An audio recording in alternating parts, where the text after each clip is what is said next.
Good evening, everyone present here. Thank you all for joining us today to be part of our new program series called Google Can Do This, where Google educators from around the world will join our virtual platform and run a marathon of stories using their favorite technology tools and showcase unique ways they use it in their classrooms. So we also have Deepti ma'am, who's the CEO and founder of Ma Tattva. And we have our special guest here. Uh, so that I'm going to introduce.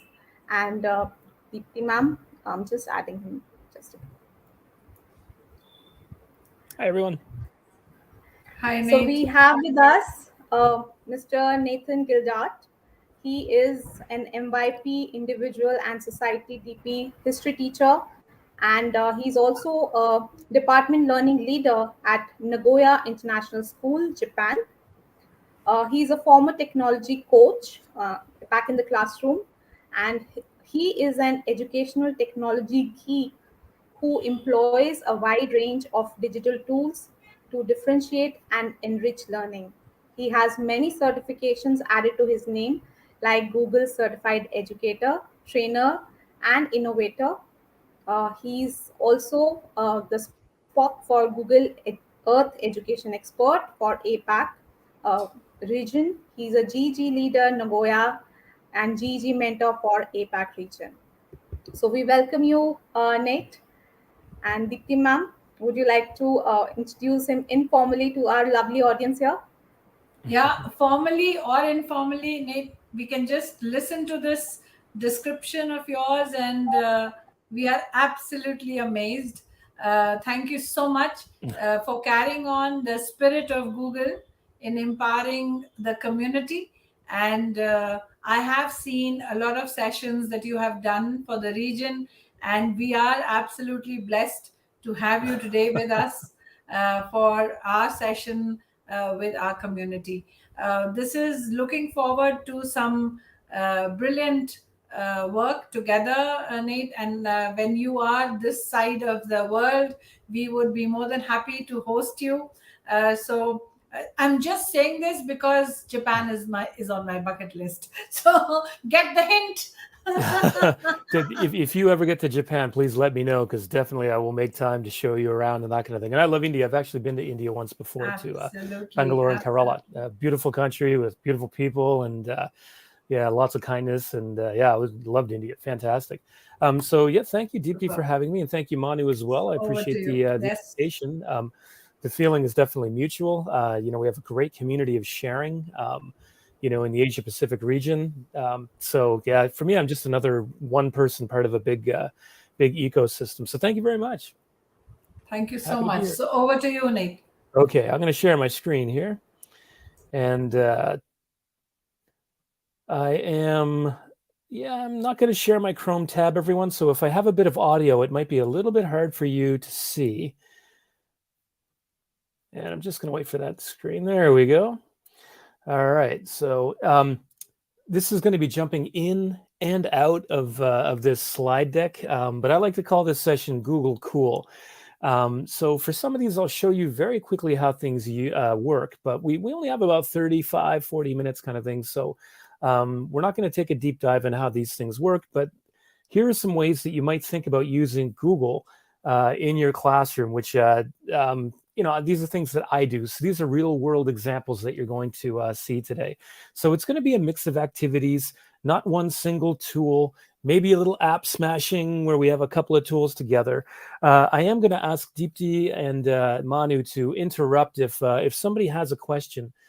Please post it in the comments on YouTube, and then I'm happy to be interrupted to answer that question. And if you have something to share or a cool idea, please put it in the comments. So this is kind of a mix of different things.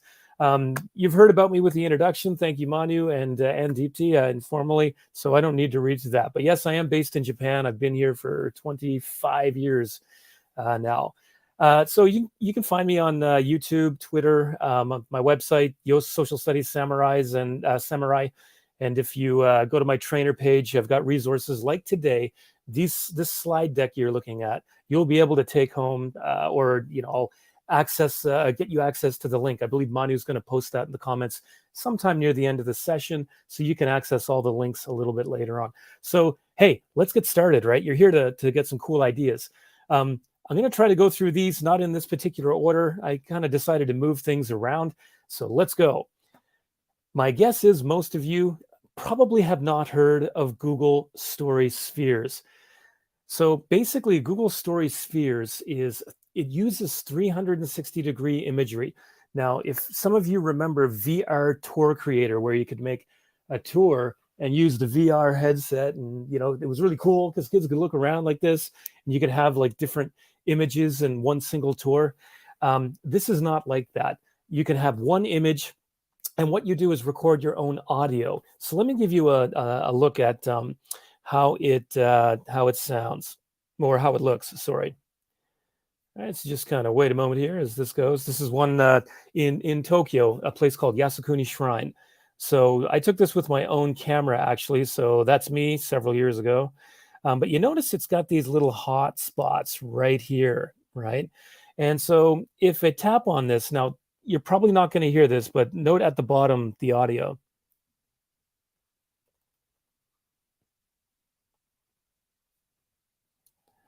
So you can put a number of different hotspots.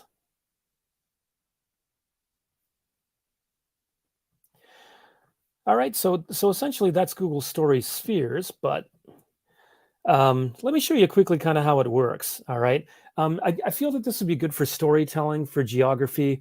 The hardest thing is to access 360-degree images. There are places you can get them online, but a lot of them I find they're paid. You used to be able to download 360 images from Street View. This slide right here, I'm going to change up if I can find something. It is a little bit of a challenge, but if your school has a 360 camera, what a great activity. Students might be able to take 360 pictures with their own phones, actually, if they have them, using Street View.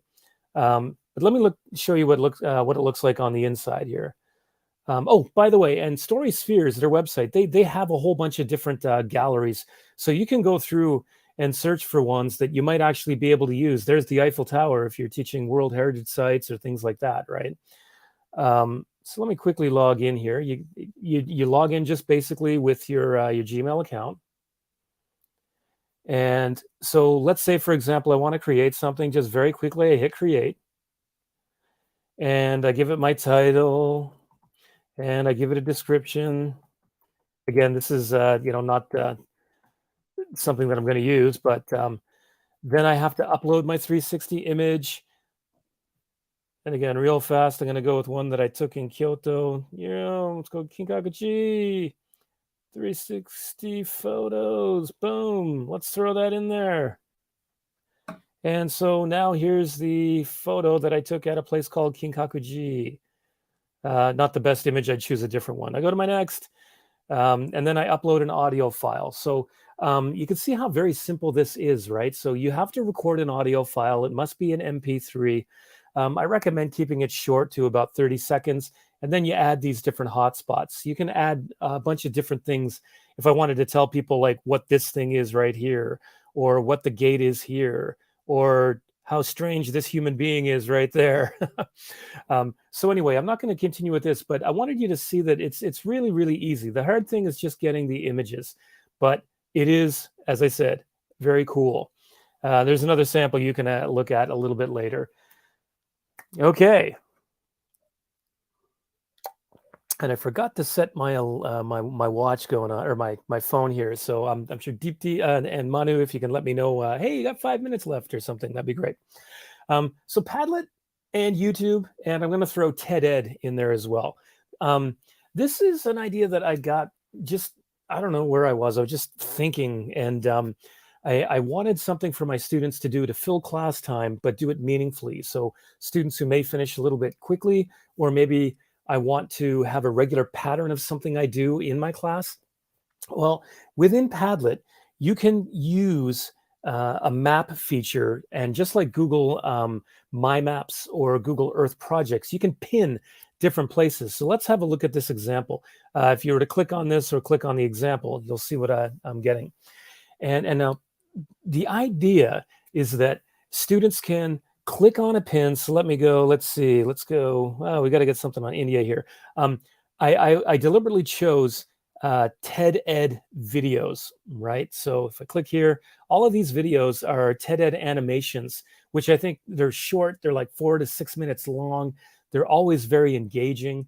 There we go. So I'm just clicking around. But the nice thing is, because it's Padlet, when students are logged in, right, then they can, so they can add their comments, and then you can actually go back and assess that if you want, right? And all I had to do is just link this into Google Classroom, and I could say, okay, students, what I would like you to do is tonight, go home, watch a new 5-minute video. I might tell them, go to the one in Norway or Sweden.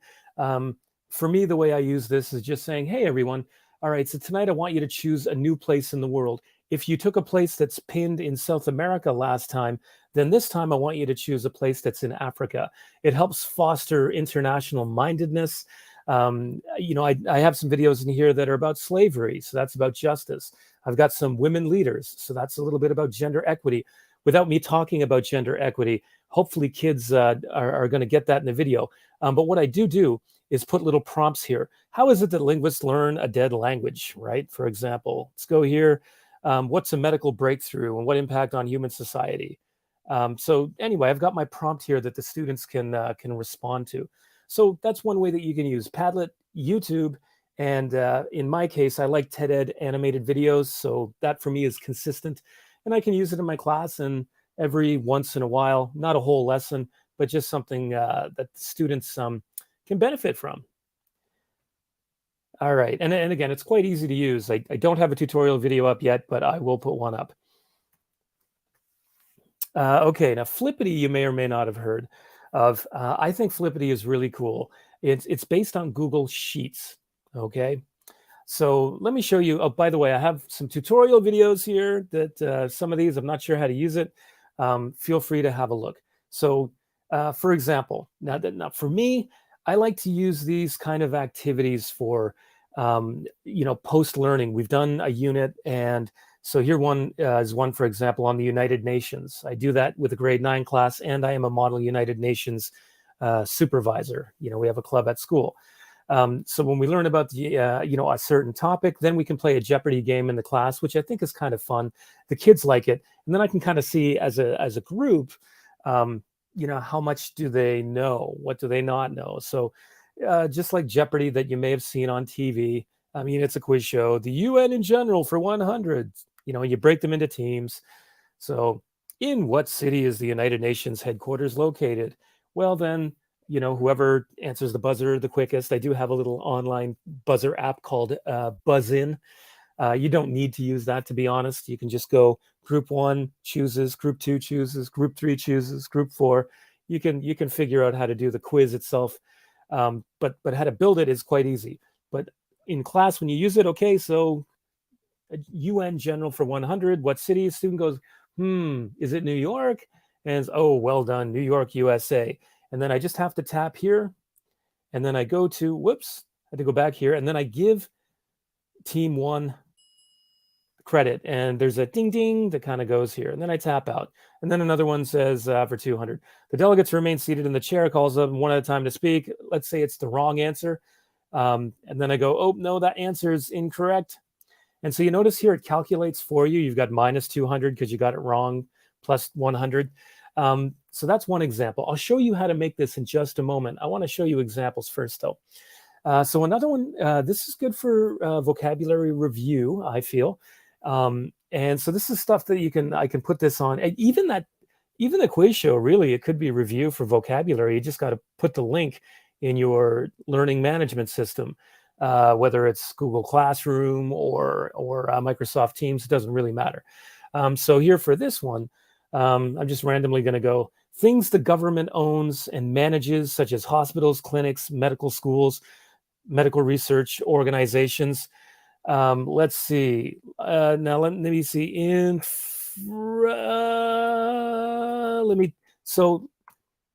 Oh, it's not unlocked. It hasn't turned green. Do I want a hint for this clue? Yes. Is there a hint? No.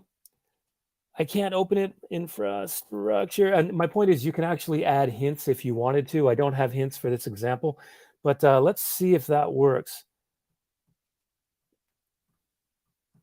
Okay, so that doesn't work for me. I can actually go back and try another one, right? Persuading someone to do something by using force or threat. Let's see, coercion. Oh, hey, look, it turned green. I unlocked it. Was there a hint for that? No, there was no hint. But again, I could write a hint in there. And then I go back, and then I can see, ooh, I got that one right. What was number 9? I'm going to try that again. I'm going to figure it out, right? So anyway, this is called Flippity. Let's see, do I have another example? Yeah, we have timelines as well. You can create flashcards and other kinds of things. This one, for example, is just a very simple timeline. You can add text. I believe there's you can add. I think I have one here with an image. Yeah, there's the Hall of Mirrors at the Palace of Versailles, just outside of Paris. So for yourself as a teacher, this is something I used in my diploma program history class, students in grade 11. So you can create a timeline, or you could have students create a timeline, right? It just gives them like a bit of a bird's eye view of, or a very quick glimpse to remind themselves of what it is you've been studying. Again, imagine yourself in your class and how can I use this kind of thing. I kind of like this. I just had to type everything up into a spreadsheet. So you're probably thinking like, okay, this stuff's cool. How do I do it, right? So let me go to Flippity. All right, so it's called flippity.net. And I've got a link right there for you, so you can access that later. And so let's go, not with flashcards, let's go with the virtual breakout, okay? So if you want, you can do a demo. You can play around with it a little bit, or you can get the instructions. Sorry, let me just tap on that here. So very quickly, the first thing that you have to do is download a template. So the templates are already made for you. So I'm going to open that up. I'm going to make a copy. You see here it says make a copy. Boom. Let's open that. Oh, come on now. Show me the love. Okay, so now all I have to do is change this information, right? So I'm just for this, I'm going to go word 1. And if you want, you can put a hint in there. Word 1. And let's just go real quick because I want to show you. If you have everything typed up beforehand, you'll be able to do this really quickly, right? Word 2. And let's just do one more. Word 3. And we'll show you what this looks like. Okay, so now I've put in my different things. Now here at the bottom, you see the tab. It says options. Whoa, can't get in there. My fingers are a little bit slippery. Right there where it says options. If I click on that, if I want, I can actually change things. Do I want it to be case sensitive? I'm going to say yes for this. Sequential, meaning everything is in order, or do I want it to be randomized? I can make it random. And then you can change, for some of these, you can change text color and this and that. Do you want to show the clue for this? Okay, so I've got my vocabulary here. I have a link to any images that might be online. They do have to be online or linked to Google Drive and public so that everybody can view them. So I've gone and changed all my options. So what I do have to do is publish, right? Now here it says get the link, but this link is not going to work unless I do something called publishing. So right up here where it says file, right? You're going to go there and where we at? Where it says share, you're going to see this here and it says publish to web. So you're going to click on that and then you're going to choose the green button and say publish. Boom. Going to say okay. And now this is the link that you can share with students, but you also have the link right here. Now, if you want to stop publishing, you can just go to File, Share, Publish to the web, and you can click Stop Publishing if you want to make changes or something like that. I can also click on this. I can copy it, right? Copy the link. And let's just put it right here and see how it goes. All right, so I think the answer here, word 1, word 2. So let's go with word 3. How old are you? And the answer is word 3. I thought, hey, I made these random actually, remember. randomize them. So let's find out name of the first 3 U.S. presidents. Okay, listen, this is not easy for me. So what I'm going to do is go back to my options and I'm going to change it. I'm not going to randomize it. I'm going to say no. And case sensitive, I'm going to say no for that too. And all I had to do is actually, now that I've changed that there, I don't have to actually republish. It should just be, well, maybe, there we go. All right, so word 2.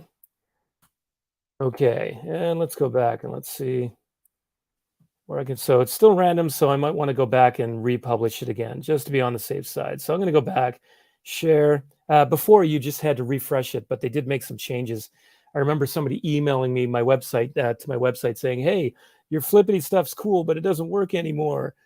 Okay, so let me publish again. There we go. I'm going to close that. Let me just refresh this. Yay. Okay, let me get the hint here. Click OK. And okay, see how that image looks? Here's a hint. Oh, what is it? What is it? Word 1. Oh, it's not going to work. Oh, maybe it is my capitalization, right? So you get the idea, right? You can put pictures and things in there. So that is called Flippity. Flippity is way cool. Let me just go back here. Yeah. And Deepti and Manu, feel free to chime in or anything like that. I do have a tutorial video there if you want to learn how to do it. All right, now this one my students do like. Escape rooms using Google Forms. Escape rooms are also called virtual breakouts or a breakout. And I use this probably once a quarter at least. And here's a sample of how to do this. But first, let me show you how it would look for the student. Okay, so I'm going to use this one on the left side here. Discoveries that kind of changed our understanding of the past. I'm sorry, I'm a history teacher and individuals and societies. So, whoa. Sorry, didn't mean to do that. Okay, so you see here, I've got my introduction, right? This is an escape room. So the first thing I want to do is collect names, right? You can set it so it automatically collects names, but I prefer to get them in there. So I'm Nate, so I'm going to do that. And remember, you want to put your description in there. In this case, I actually taught students how to do a quick keyword search based on limited, information. So I was actually teaching a skill. It was how to use Google search more efficiently, right? So this is Google Forms, but it was with a lesson on how to search using Google search. So I've got me and my partner's names, Nate and Nate. Hey, I'm my own partner. And I click next. Okay, and so here we go. It says, get ready to travel the world and discover some of the greatest archaeological finds of the 1900s. And so the students get this. A man was murdered 5,300 years ago and preserved in ice. We haven't found the killer. What was the victim's name? And note here, I've got this hint. The answer is one word, and it's case sensitive. I'll show you why in a moment.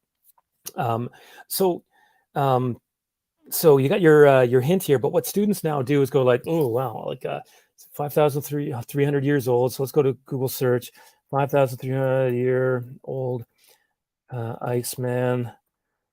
And maybe that's it. Otzi. Okay, let's try that. So O-T-Z-I.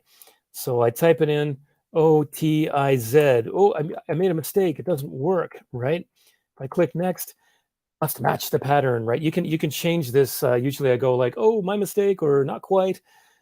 So then I tell students like, hey, maybe your case, you're not capitalizing properly. Maybe you're not spelling it properly. Maybe you added an extra space. I said, it's got to be perfect. So let's say they get it right. They click next. Boom. It takes them to the next thing. Now, there is a version I have of this where I've got images, right? The next page, you can actually put an image to give a little bit more context or that kind of thing, right? Let's see. So the students kind of keep progressing. Now, let me show you another way that you can do this very same activity. I like to kind of be playful sometimes in my classes. So what I did, for example, is in Book Creator. Okay, yeah, I'm going to read this now. So I create this book on the history of Halloween, right? how do we get this idea of Halloween and that kind of thing. And at the very end, the students then can go to the escape room. So I get them working in partners. They try to learn what's Halloween all about. What's this crazy, Irish holiday that's spread around the world kind of thing. Let me close a few things up here just to be less confusing.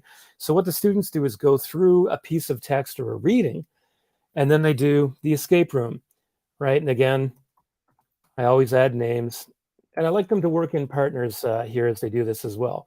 So I think I've spelled that correctly. Let me just go back though. Sawain, it's pronounced Sawain, but I tend to spell it incorrectly from time to time. Samhain, I think actually would be how it's spelled there. And all right, so notice it stopped with those things. So, oh, there, it's correct. So here I get a little more information for the students. In this case, I put an image in and the source of the image, and then they move on to the next one. So I can, because it's a Google form, I can see the timestamp, and then I know who who finished first, and I get again students to work together. So that's pretty cool. So again, you can use books or a newspaper article or whatever you want, a video, and then create an escape room with it. Now, I quickly want to show you how it works. Forms.new.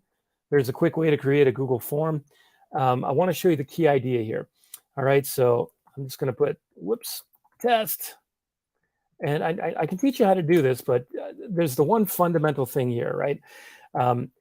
So let's say it's going to be a short answer. So let's see, question or prompt. Whoa. You notice I cannot type very well. So question here, it's a short answer, but this is what I do. I have to make sure it's required, but I also go to my ellipse or my snowman, and then I choose first description, and I'm going to say one word, lower case. Okay, and then that's their hint. They know, okay, it's one word in lowercase. I also have to go here to what's called response validation. Very quickly, I choose text because it's a word, right? I could use regular expression as well, actually.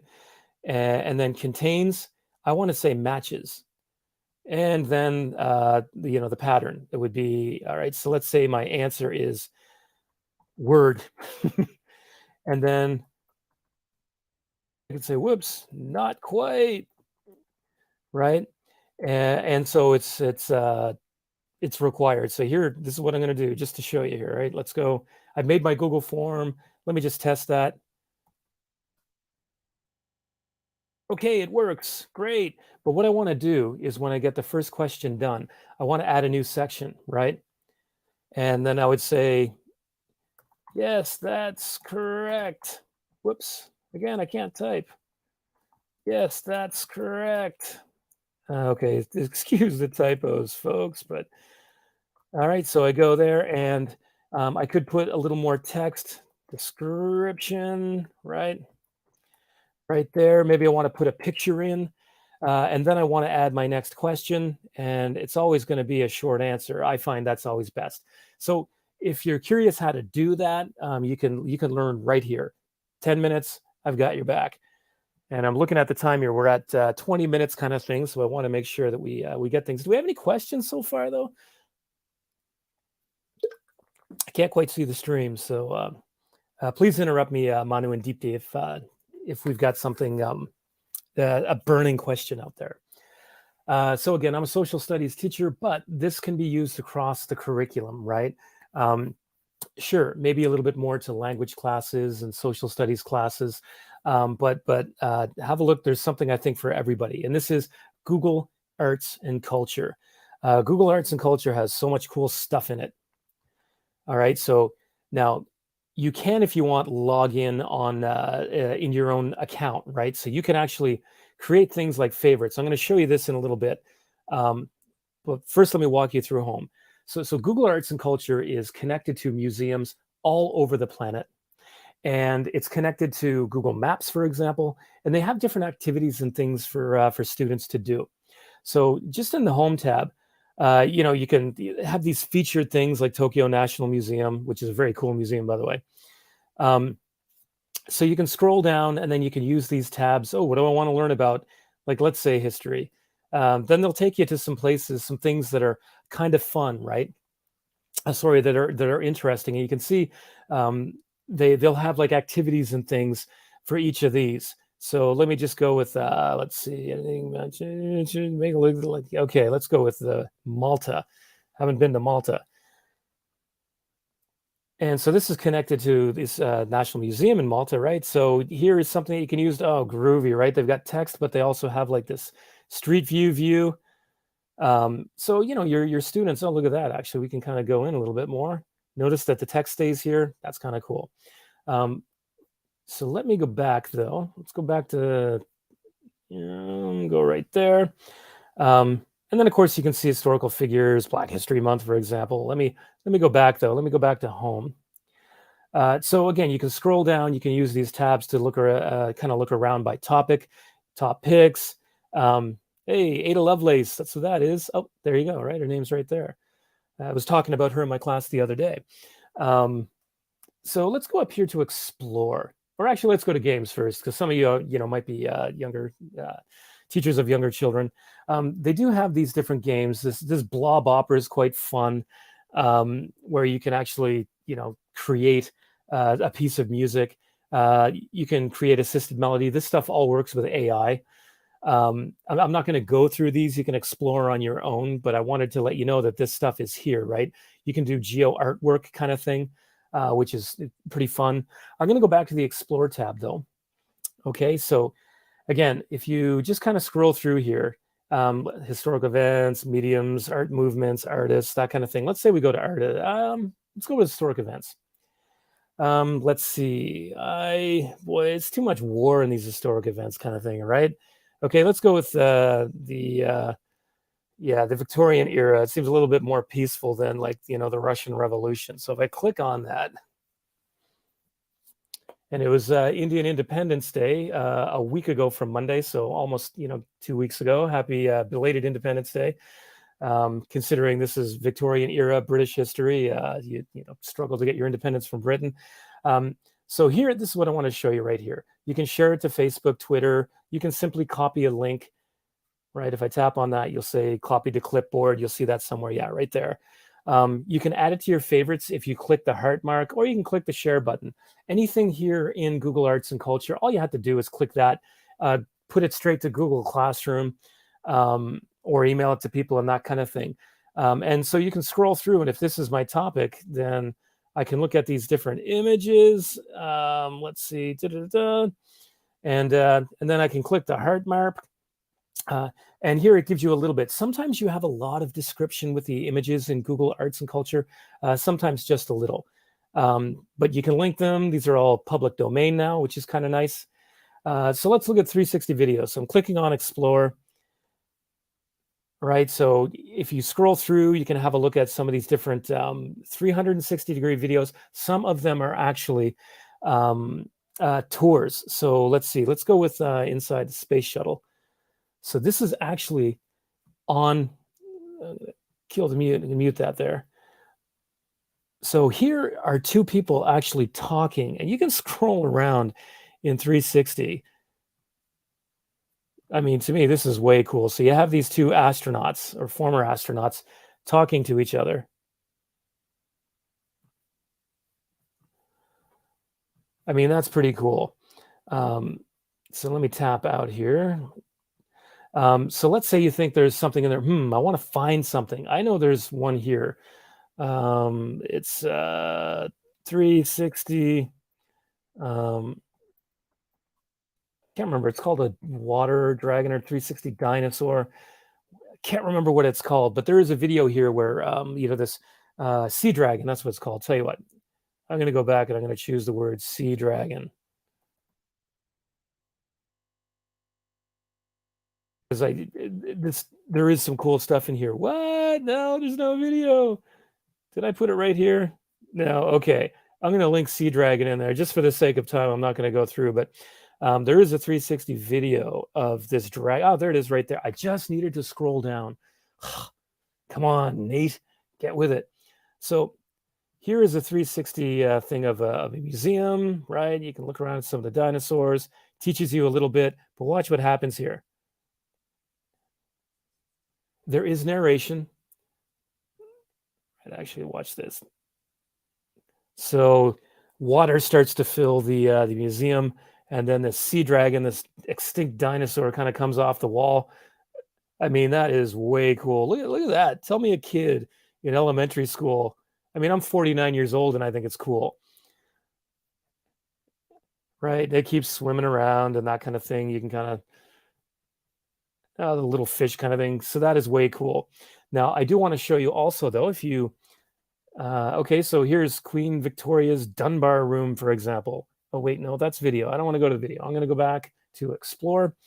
And for the sake of time, I'm actually just going to type in AR, because they do have augmented reality as well. So I typed in AR, and I'm going to click here. And scrolling down, which one do I want to look at? Scroll over Renaissance art, architecture. I could scroll here and kind of have a look. I mean, shall we go creepy? Let's go with creepy. 500 million year old creature with 5 eyes. Right now, I'm wearing glasses, so I kind of have 4.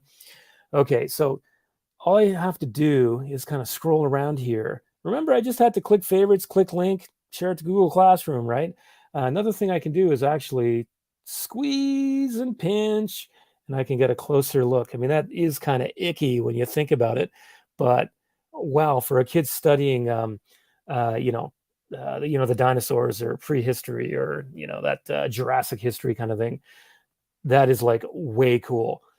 So let's see. One more thing. Let's see. With historic events, you get more information, historic figures, right? If I was to click on this, let's see. Hey, Mahatma Gandhi, right?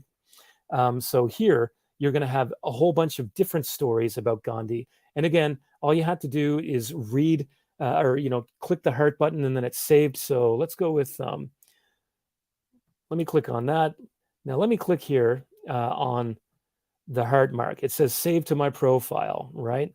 So I'm going to tap out. We'll go back. And so now I'm going to go up to my favorites. In fact, let me just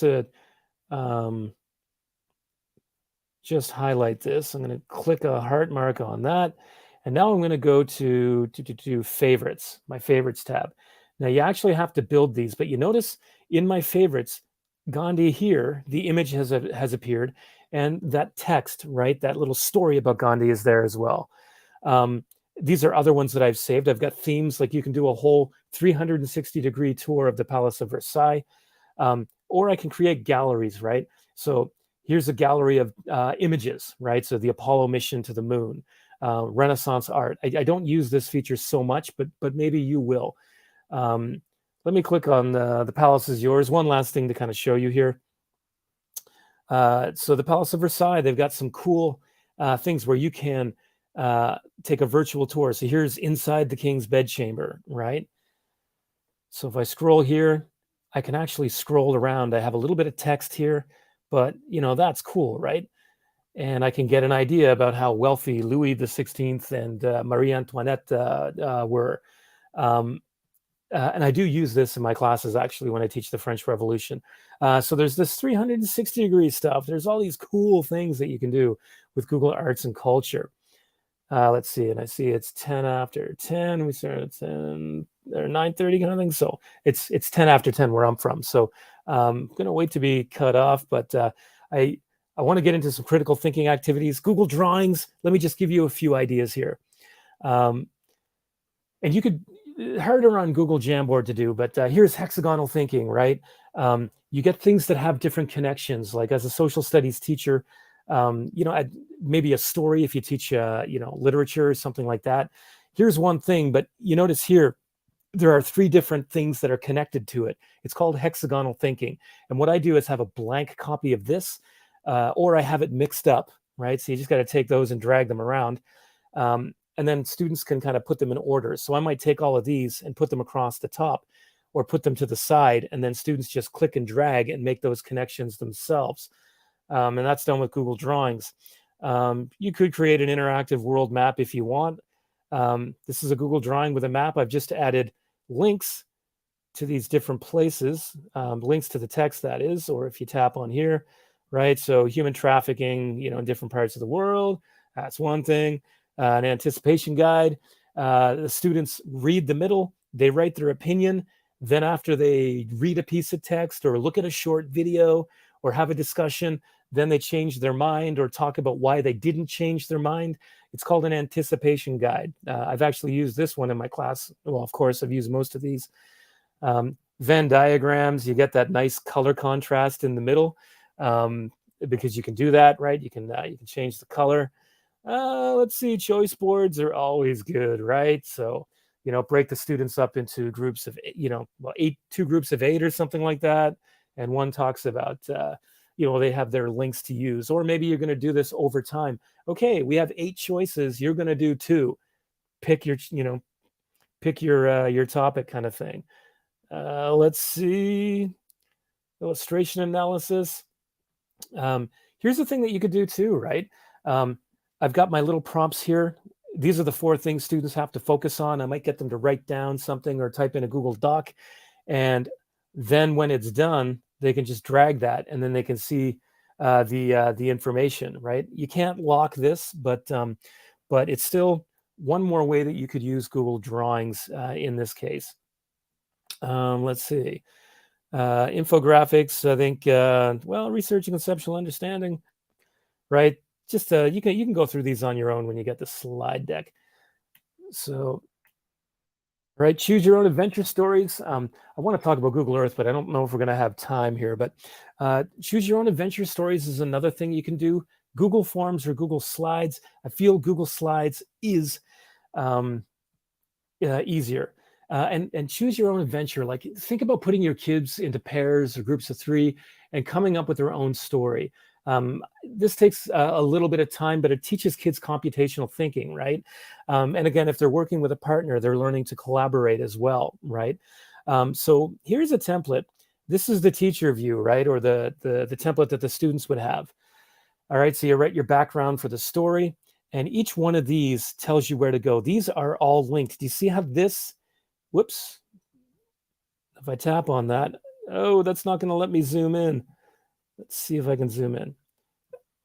Okay, it's not allowing me, but this is linked to slide 4. This one is linked to slide 5. And as the person's writing, it says goes to slide 4. So I know my first option, here's got to be my response. And for my second option in slide 5, I have to have my other response. And note, it goes on and on and on like that. And I've got a small template of up to 22 things. So you could get students to write a short, just a little quick story. Here's an example. I was teaching teachers how to do this.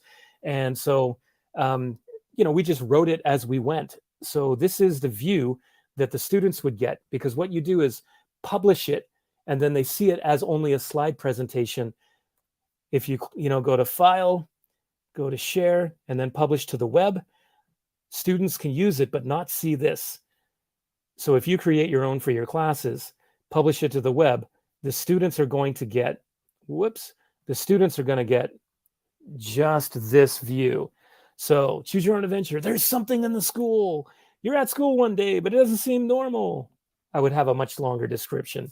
There's a big noise in the cafeteria. What to do? What do you do? Call the teacher, go to the cafeteria. I'm a little stupid, so I'm going to go to the cafeteria. You went to the cafeteria. As you approach the cafeteria, you see lights flashing. What do you do? And so we didn't delete that when we were doing it, but flashing lights draw you in and you enter. The lights freak you out and you call for help. Again, I'm not too smart. So you see, as we keep tapping and making decisions, now you'd have to change the text and information here, right? But this is a great activity for thinking about storytelling as well as computational thinking. I'm really bursting to try this in my class. I actually haven't done it in my class, but I've used them that other people have made. This is the last one. I could probably demonstrate. I'm not going to teach how to make it because I have a video. Please cut me off, though, if we don't have time, because I know we were looking at 40 minutes. And with the introduction, we're already at 30, probably about 40 minutes, I think. Feel free to cut me off now if you'd like to. But in 2 minutes, I can show this. So let's go with, let's see, modern technology, ancient ideas. I think it's important to teach kids that human beings all, throughout history have been intelligent people and very creative.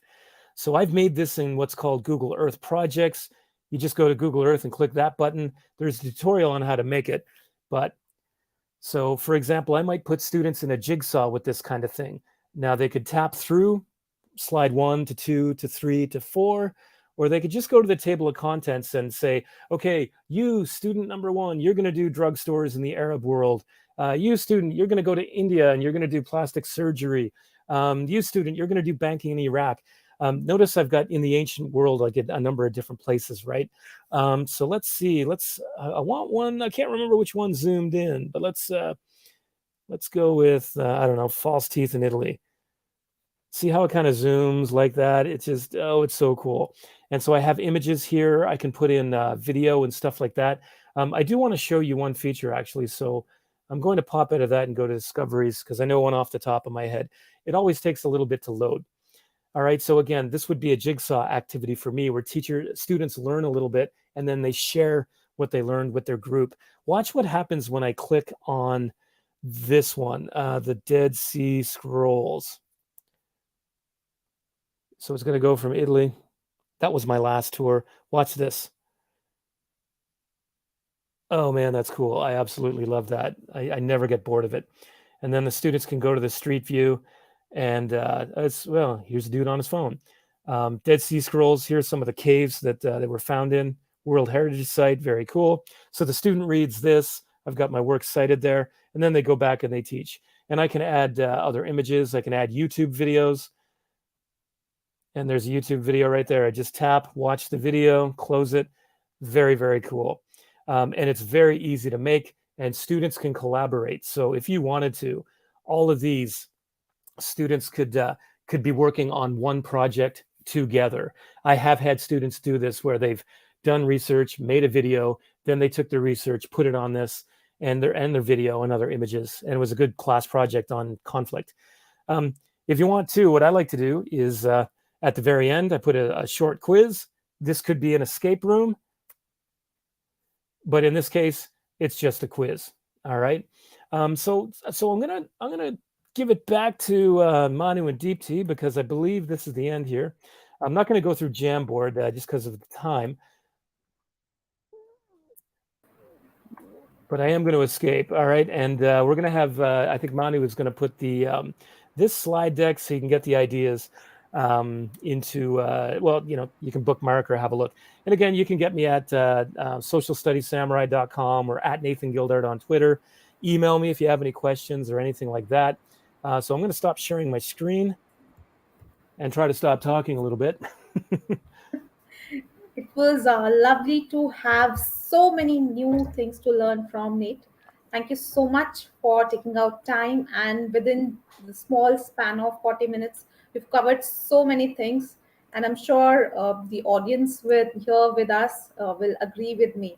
So thank you so much. In fact, Deepti ma'am also would like to add on to something what you all talked about. So I'm adding her here. So that was phenomenal, Nate. That was just superb. And you can after we're done with the show, you can read the comments on YouTube. There are people who are getting absolutely amazed, and the audience that I have here are all GGs and they're all trainers and totally amazed by the work that you showed us today, Nate. And one thing that I noticed, Nate, was I would have loved to be a student in your class. The way you were talking, I mean, it was so infectious. I wanted to, your pyramids to go on. I loved that. I've never tried it. We are doing lesson plans as Mahatattva for the Indian curriculum. We are creating lesson plans for Google Arts and Culture. But the kind of activity you showed with that, fish just coming and swimming, that was goosebumps. Isn't that cool? Yeah, right? Yeah, it is. Yeah. And it's I think, sorry. No, go ahead, please. No, I just, I think there's so much cool stuff out there. And, even 49-year-old people can get really excited about this stuff that's out there, right? Absolutely. and making stuff. I think, as adults, and thank you for your compliments. I really do appreciate that. I know we all love teaching and we're all passionate about it. I'm probably just a little bit more childish, but No, anyway. you just, I think you just embrace everybody around with and get everybody involved in what you're teaching. And I can actually see that learning happening in your class. Thank you so much, Nate, for this phenomenal, I repeat, absolutely phenomenal session. And we really hope that our audience can learn lots of things. So they will have to rewind this multiple times because everything was going so fast. There was I so know, much. right? I know. There was so much. That's why And please look at the slide deck, everyone. You can make a copy of it. yes, I'm not going to be yes, deleting it, but make a copy for yourself so you have it, and try the stuff on your own. And those tutorial videos, they're pretty much up to date, even though they're about a year or two old. But yeah, try it on your own. Do one thing at a time. Don't do everything at once. Take an idea you like and try it this month, and then next month try something new. Right? Go slow. absolutely. Yes, I've just shared it on YouTube, the link that you have so Thank you. graciously shared with us. And I'm sure our community will love to use that in the classroom. Please Thank do. you so much, Share Nate, it. once again. Thank you so much for having me. I really appreciate the opportunity to share. I totally enjoyed it. It was fantastic. Thank you. Pleasure's ours. Thank you. Thank you so much, Nate, and thank you everyone for joining us. So we'll be wrapping up Bye-bye. the session. See you next time. Thank you. Thank you. Take care, everyone. Have fun.